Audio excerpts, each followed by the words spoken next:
I'm single again. My parents have both died and part of my family is abroad. So all of a sudden I realized, oh, I'm again with the same question. Where am I going to celebrate Christmas?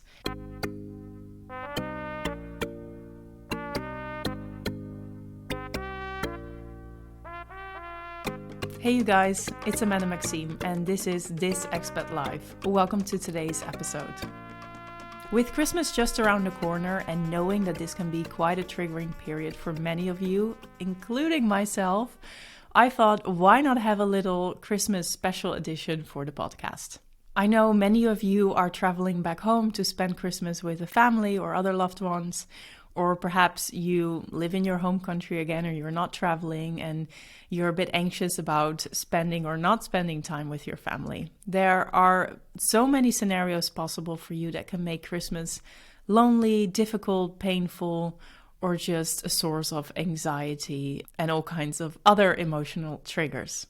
I've definitely been there myself. I love Christmas. I am obsessed with Christmas, but it just never seems to work out for me. Quite frankly, this has almost always been the case if I look back at my life. I never really had that picture-perfect Christmas that you see on TV, in magazines. I guess I had them a couple of times in my life, but most of the time it was a question of, where am I going to celebrate Christmas? To give you a little context, my parents got divorced when I was like 10 or 11.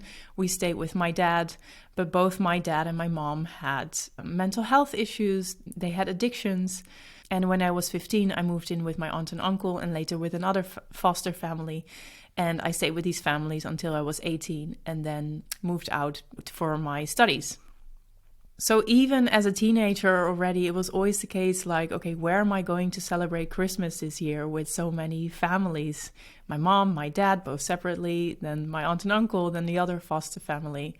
And I think this is where the feeling of the absence of unconditionality, is that a word, started. So Christmas was always a question mark for me. I knew there was always family I could go to, but unlike other families, and I'm not saying that all families are like this, it wasn't an unconditional thing. Like if you have a good relationship with your parents, you know you're going to celebrate Christmas with them. I didn't really have that growing up, nor when I was an adult.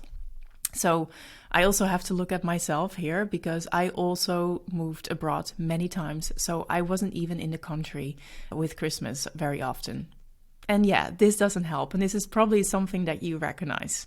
So maybe you do have a good relationship with your parents, but you are always abroad, which makes Christmas difficult for you. And I kind of expected that Christmas would become easier as I would grow older, or I never really thought that much about it, but I just I guess I just assumed it without thinking about it. And I've come to realize that this, in fact, is not the case. Actually, sometimes it feels like I'm worse off. I was talking to a friend the other day and he had a breakup recently. And he said, I'm now 1 year older, but it feels like I moved back 2 steps. And I could so relate to that feeling. So last year, I actually had a pretty nice Christmas with lots of friends and all kinds of activities. But then this year, I'm like, oh wait, I'm 35, nearly 36. I'm single. My parents aren't alive anymore. Where am I going to celebrate Christmas? And I'm not going to lie, this has been difficult for me sometimes. Wanting to have this really nice Christmas around a big table with friends or family that you can just rely on, and then coming to realize that, again, this year it is not the case. But I don't want to pity parade because I found something that works for me, and that is something that I want to share with you in today's special edition episode. You can actually use it for so many things, not just for Christmas. You can use it for any kind of holiday, big event, anything big that you have certain expectations around. But before I explain to you what this thing is, I just want to say, if you are single, if you have lost loved ones, if you have a difficult relationship with your parents or other family, if you just left a relationship or are going through a breakup if you live abroad and can't travel home, or even when none of these things apply to you and you are going back home to your happy family and everything is good over there, you might still experience some overwhelm. I just want to say to each and all of you, I see you. You are not alone. I've talked to many friends, coachees, followers in the last couple of weeks, but also in previous years. And every time that you ask a little bit further beyond the superficial things, people struggle with the same thing. They want to have a certain type of Christmas, but then their expectations are never really met.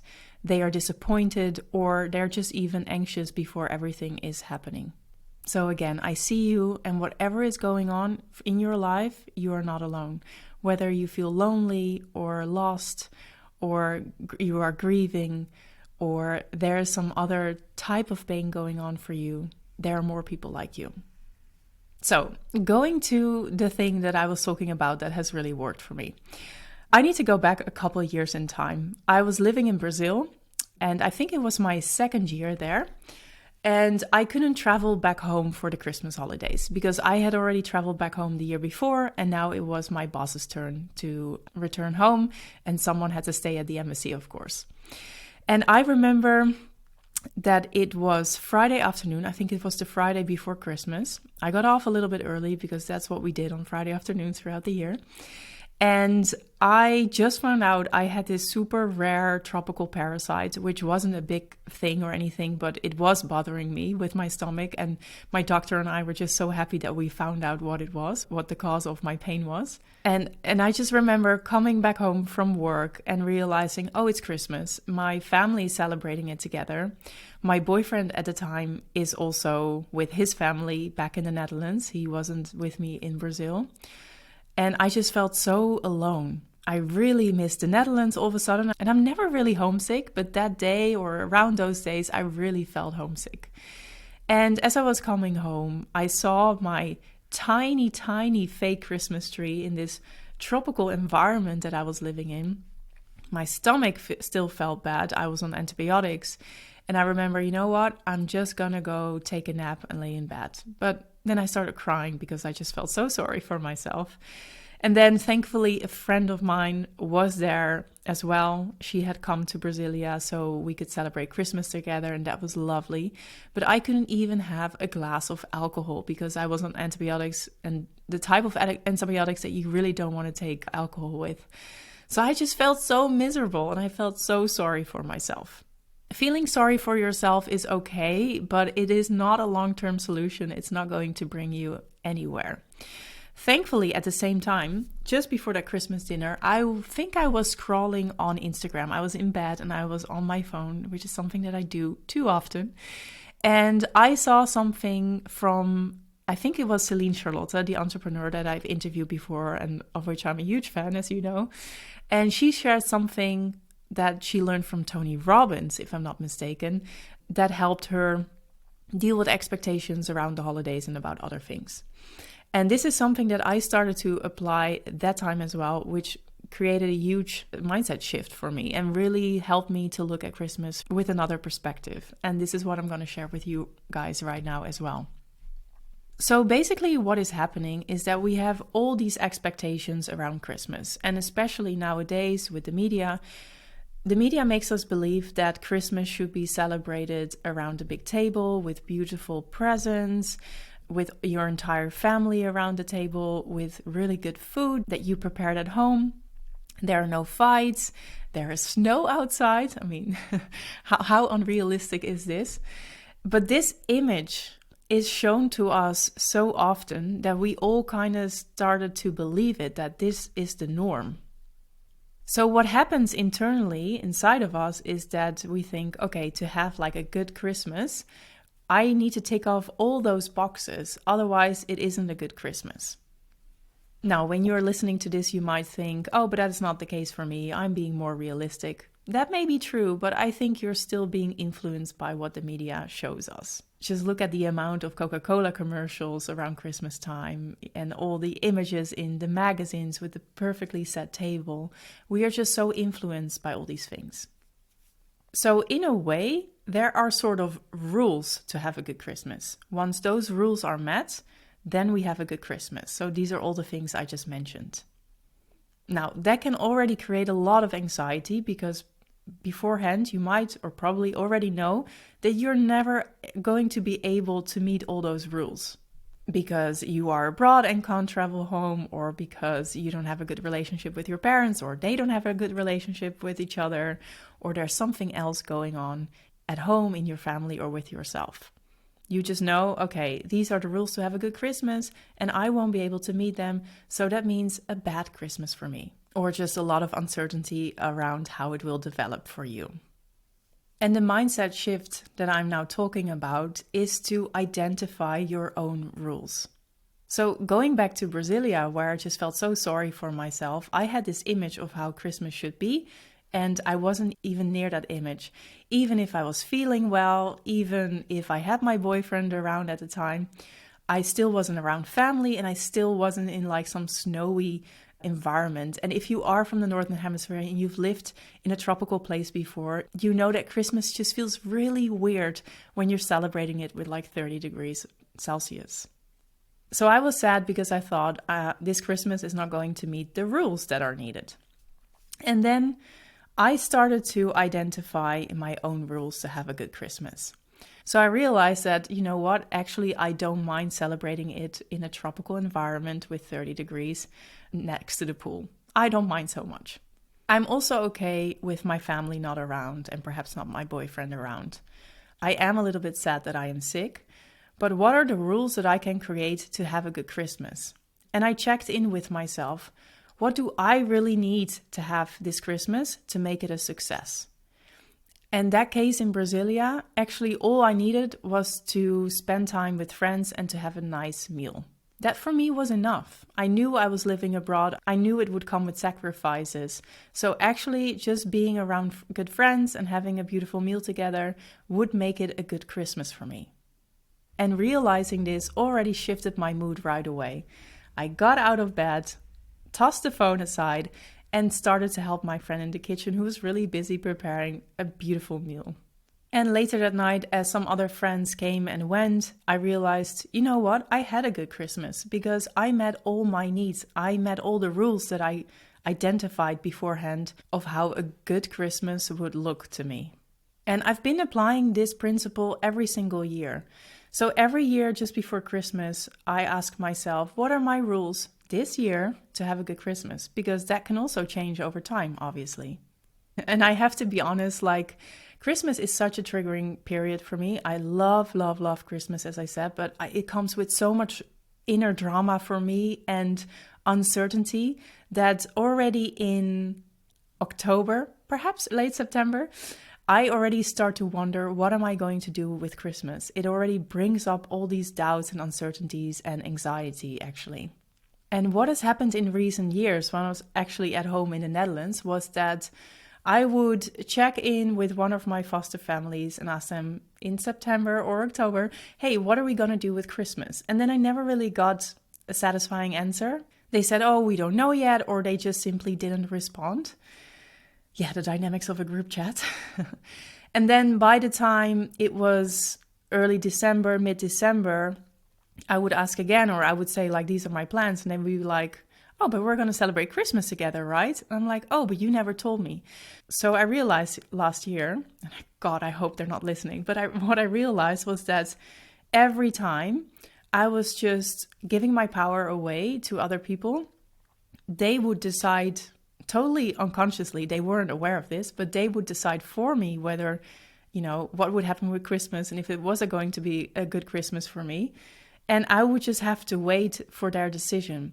And it pretty much always worked out well. But in the meantime, I was stuck with all this anxiety around Christmas. So last year, I decided I am done with this. I keep asking and I don't get any response. I'm just going to choose something that is good for me. So I very, very intentionally chose my rules for that year's Christmas. And that was that I wanted to have something to do for 2 out of the 3 days. In the Netherlands, we actually have Christmas Eve, first Christmas Day, and then like second Christmas Day, as we call it. So I said, I don't need to have something for the full 3 days. 2 days is enough. I wanted to be in a Christmas atmosphere, and I wanted to be at least one part with a bigger group, not just one-on-one or a couple of people. I didn't really care who they were as long as they were from my inner circle. And then even for the other day, I didn't mind who I was going to spend it with. So last year, I felt like I had the perfect Christmas. Christmas Eve, I celebrated with good friends of mine. The first Christmas day, I celebrated it with my boyfriend at the time and his family. And then the second Christmas day, I actually hosted a dinner because I also felt that I wanted to invite other lonely souls. So, okay, I'm diverting a little bit, but what I've been feeling every year around Christmas was that we have a beautiful expression for this in the Netherlands. I don't really know how to translate it. But I felt like I was kind of like dragging myself around, like asking people, oh, can I please hang out with you? This is the energy that I felt around Christmas because I never really knew where I was going to celebrate it. And so I was tired of that. And two, I knew other people were feeling the same thing. So I wanted to open up my house, my space to welcome in those other lonely souls as well. So last year I had this beautiful Christmas and I ticked off all my boxes. I had such a happy Christmas, and I remember saying to a couple of people afterwards, like, this was the best Christmas in a decade, and I wasn't lying. Now this year is a harder realization for me because, like I said, it feels like I'm 1 year older, but I'm 2 steps backwards. So as you probably know, I'm single again. My parents have both died. And part of my family is abroad. So all of a sudden I realized, oh, I'm again with the same question. Where am I going to celebrate Christmas? And I was so annoyed with it because last year I finally found a trick, and then this year it's not working anymore. So I just went back to the principle that I always use every year because I don't want to be stuck in that energy of like, oh, what should I do? And pitying myself and whatever. And my rules for this year's Christmas are: I want to have something to do 2 out of the 3 days, and that's it. There's nothing else. I'm moving to Brazil in exactly 3 weeks, and I just came back from a big trip in the US. I have so much to do at the moment. There is so much going on in my mind. I'm also really busy coaching just before the end of the year. So I really feel like as long as I have something to do in the evenings, I'm good, because during the day, I'm just gonna sort out my stuff here, get things done for my move to Rio. I mean, I really need that free time to do things. And I'm actually so much in that preparation phase that I don't even have a Christmas tree. If you're watching this on YouTube, you see there's no tree here. If you know me already for longer, you know that there's always a tree over there. As I said, I love Christmas. This year, I'm not doing anything. I just have some Christmas lights here on the table, and that is it. But if I wouldn't have identified these rules for me, I would totally get influenced by everything I see on TV and in the stores. And you see all the families doing groceries together, buying presents for each other, thinking about Christmas dinner. It is so easy to get sucked into that hole of like, oh, I want that, but I don't have that. And that makes me so sad. So this is why already in advance, I identified the rules, what makes a good Christmas for me. And that really manages my expectations and also easily makes me happy with what I've got. So that is also my tip for you. Identify your own rules to have a good Christmas. Maybe if you've had a really busy year or a busy quarter and you're traveling back home and you realize you need to be with family, but actually you feel like you have no energy for it, or there's stuff on your mind, you're stressed, worried, you realize actually all I need is some time to relax and to rest and to recover my energy. And that can then be your rule for a good Christmas. So it takes you off the hook to come up with the best presents, to be the perfect daughter or son, to be the perfect partner. No, actually all you need this Christmas is to have a couple of days where you can truly relax and catch up on some sleep. So that is your rule then. It makes it a lot easier, it takes away the noise, and you can lower your expectations.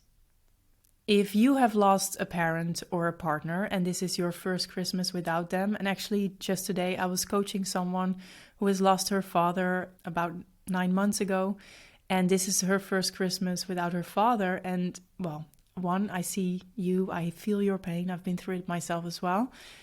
And two, this is such a triggering period for any of you who has lost a loved one, that maybe your only rule this Christmas is to just get through the days. No need for anything else. Everything else that happens is just a bonus. Don't make it too hard on yourself. Don't overcomplicate it. If you are still grieving, if you're missing someone, allow yourself to not have the perfect Christmas. I'm being joined here by my cat Phantom. And then a special note for those who have difficult family relationships. Again, you are not alone. So many people that I spoke to in the last couple of weeks are dealing with that. They have a difficult relationship with their mom, with their dad, with both of them, maybe with a sibling, or maybe there's something going on in the family and everyone responds to it differently. And of course, this all comes together on Christmas Eve or whenever you're celebrating Christmas. I read a post the other day that said something like, oh, if you think you are enlightened, try spending an evening with your family during Christmas and see how enlightened you still are. And that is just often the case when we go back to our family and we're all together in a family setting, certain patterns arise again. It is the family dynamics that you grew up in, which, let's be honest, most of the time aren't fantastic. Every family has something. And everyone blames their parents for something, no matter how tiny or big. There's always something in those dynamics that aren't 100% perfect. So on Christmas Eve, you're basically going back to the dynamics that you experienced as a child. And these can be super visible to you, or maybe it's something more like that happens in the undertone. You can't really put your finger on what exactly is going on, but stuff will come up and you might get annoyed. Now, if these are patterns that really impact you or bother you, I would suggest getting a coach. A coach, me or anyone else, can help you understand why these patterns are impacting you and why they were shaped that way and what you can do about it now. But that is more like a longer term thing. Just for Christmas, I just want to say, lower your expectations. Again, create your own rules. Maybe your rules for a good Christmas can be that you finish the night without any fights or political discussions, or that you feel like a good daughter or son simply because you showed up, even if you don't really want to be there, or that you were able to express your boundaries if that was really needed, for example. Just identify your own rules. And if you fall in this last category of not having fantastic family dynamics and relationships, then I also have a few tips for you. One is to lower your expectations. I already mentioned it before, but just try to expect a little bit less, especially on Christmas Eve. You just do that for yourself, honestly. And the second thing is to protect your boundaries. Not too rigidly, I would say, but, really identify what is super important for you and what need to be met and what are no-goes for you, and then protect your boundaries. And I know this is easier said than done, but you can always express when someone crosses a boundary or express something you're not happy about. And what you can also do is to minimize time with your family, for example. So if your family wants to have a super long day with a lunch and dinner and with all the nephews and nieces that you have, and you really need some time alone and having so much time with your family is too much for you, then simply state that you will come just before dinner or you will leave after lunch. Now, protecting your boundaries also comes with the risk of making people unhappy. So this is something that you do need to accept when you state your boundaries clearly. A third tip or more strategy is to have a little bit more compassion, empathy, and gratitude as a lens through which you look at Christmas together. So even though some things about your parents may annoy you, or you don't feel seen, or you're upset about something, try to look at your family with a lens of, they are trying their best, I'm focusing on the positive, and I'm grateful for what I do have. Now, this is not necessarily a long-term strategy, but for Christmas Eve, it works perfectly. And the last one, and this goes for everyone, not just for those with difficult family relationships, but make sure to fill your own cup and to meet your own needs. I've heard stories of clients, and I've experienced this myself as well, that when they travel home, it feels like their life is being on hold. They're going on a world tour. That's how it feels. They have very little time for themselves, and they feel that they need to give everything to their friends and family because they feel guilty throughout the year for not seeing them too much, and that they can't really express that life abroad is also difficult sometimes. And they put aside their routines, like their health routines or whatever they do usually, because they stay with family, so they're more like a guest. So it just feels like they're being taken out of their daily life and plugged into something else, and that changes everything for them. So make sure to fill your own cup and to meet your needs, to ensure that you really feel happy and energetic and rested during Christmas. So if you're an introvert, like I am somewhat, then just tell everyone that you need an hour a day by yourself. If you really enjoy working out every day, but you don't have access to a gym, then go for a walk and ask a family member to come along, so you also have some quality time.